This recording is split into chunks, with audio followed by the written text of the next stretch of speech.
আমরা কেন পরীক্ষা হলে আমার ভাই হসপিটালে মানি না মানব না 6 মাসের পরীক্ষা মানি না মানব না। আমি কুমিল্লা শিক্ষা বোর্ডের চেয়ারম্যান প্রফেসর ডক্টর নিজামুল করিম।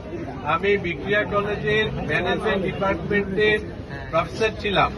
আমাদের controller doctor Asaduzzaman Comilla Victoria কলেজের সমাজ বিজ্ঞান বিভাগের অধ্যাপক। আমরা সকাল থেকে তোমাদের দাবির বিষয়ে সচেতন আছি।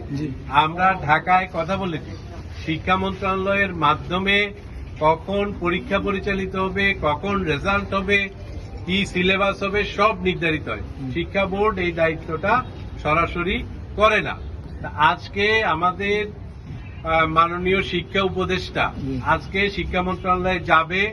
আমাদের সকল বোর্ডের পক্ষ থেকে ঢাকা বোর্ডের চেয়ারম্যান আজকে প্রধান উপদেষ্টার সাথে তোমাদের দাবি দেওয়ার বিষয়ে এই আলোচনা আছে এবং এটা নিয়ে ব্যবস্থা নিবে।